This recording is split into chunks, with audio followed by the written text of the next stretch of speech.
বিরতির পর স্বাগত।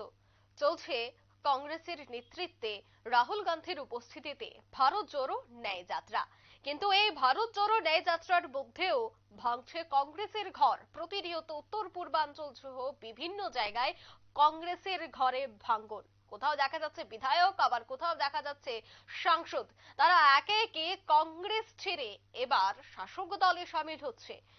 দেখা গেছে এই মুহূর্তে খবর যে কার্যকরী সভাপতির পদ থেকে এবার ইস্তফা দিলেন কংগ্রেস নেতা। ন্যায় যাত্রার আগে কংগ্রেস ছাড়ছেন বাসবরাজ পাটিল। সেই বিষয়টা নিয়ে আমি বিস্তারিত জানবো। টেলিফোন লাইনে রয়েছে এক্সিকিউটিভ এডিটর নীল বণিক। নীল, ইতিমধ্যে উত্তর পূর্বাঞ্চল সহ বিভিন্ন জায়গায় ভারত জোড়ো ন্যায় যাত্রা চলছে। তারই মধ্যে খবর যে বাসবরাজ পাটিল, যিনি এই মুহূর্তে কার্যকরী সভাপতি রয়েছেন, তিনি এবার ইস্তফা দিলেন, তিনি কংগ্রেস ছাড়ছেন। কি আপডেট রয়েছে তোমার কাছে?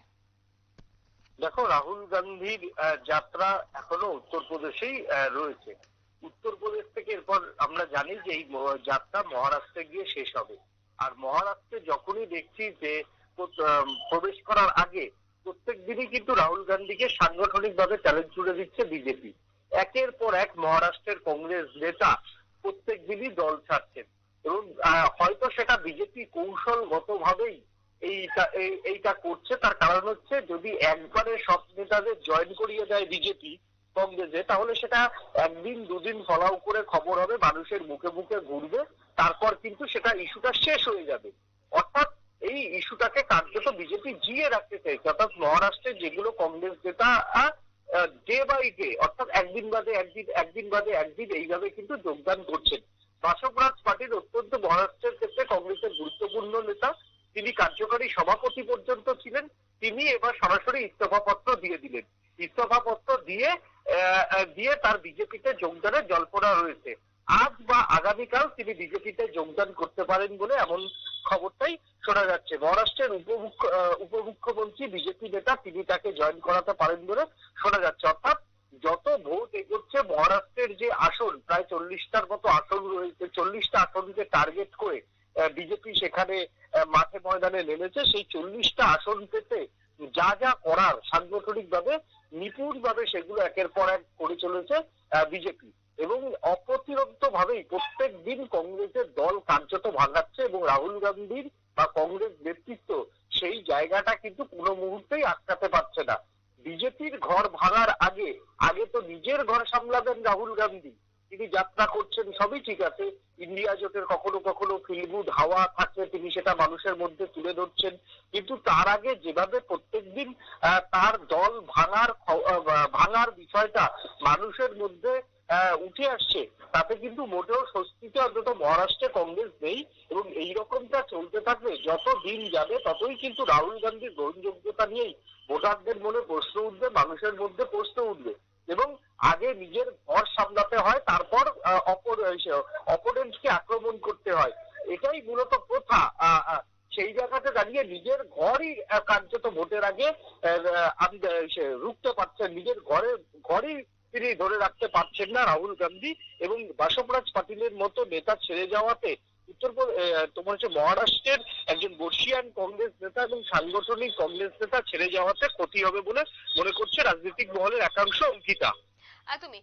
অন্যদিকে তো বিজেপির এই মুহূর্তে যোগদান উৎসব চলছে। আর সেই যোগদান উৎসবে যদি একের পর এক কংগ্রেসে এই ধরনের ভাঙন হয়, তোকে আগামীতে তো কংগ্রেস রীতিমতো কোণঠাসা হয়ে পড়বে, কি বলবে?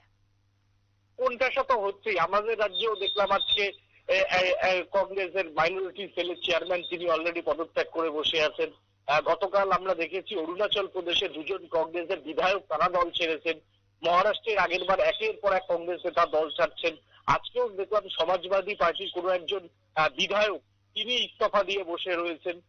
উত্তরপ্রদেশের একজন কংগ্রেসের নেতা, আমি এই মুহূর্তে নাম মুখে আমার মনে আসছে না, তিনি উত্তরপ্রদেশের অত্যন্ত জনপ্রিয় নেতা, দু তিনটে বিধানসভায় তিনি পদত্যাগ করে বসে আছেন।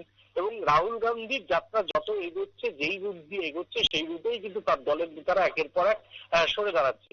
এইভাবে যদি প্রত্যেকদিন আগে দল ভাঙা হয়, তাহলে এখন একটা প্রশ্ন উঠতে পারে। এটা একটা ঠিক যে যারা অন্য দলে জয়েন করবেন, যারা চলে যাচ্ছেন বিভিন্ন এমএলএ এমপি হওয়ার নেশায়, তারা চলে যাক। সেটা একটা ভালো, কিন্তু নির্বাচনের আগের মুহূর্তে যদি দল ভাঙে তাহলে তো সেই দলের সম্পর্কে মানুষের আস্থা অনেক কমে যায়। এবং সাংগঠনিক ভাবে যদি এই কংগ্রেস ছেড়ে কেউ গিয়ে যদি বিজেপিতে এমপি এমএলএ হয়, সেটা আজকের দিনে তারা যাবেই, এ বিষয়ে কোনো সন্দেহ নেই। তাতে সেটা কংগ্রেসেরই ভালো, বরঞ্চ লোভী নেতারা দল ত্যাগ করলে সেটা কংগ্রেসেরই ভালো সাংগঠনিক দিকে। তবে সময়টা এই সময় নয়, সময়টা যদি তারা 1 বছর 1.5 বছর আগে দল ছাড়তেন তাহলে সেই জায়গাটায় সাংগঠনিক ভাবে কংগ্রেস মোকাবিলা করতে পারতেন। কিন্তু এমন সময় দল ছাড়ছেন যেখানে বিজেপির সঙ্গে লড়াই করবে না নিজের ঘর আটকাবে, কার্যত দিশাহীন কংগ্রেস নেতারা। অঙ্কিতা। একদমই, ধন্যবাদ নীল।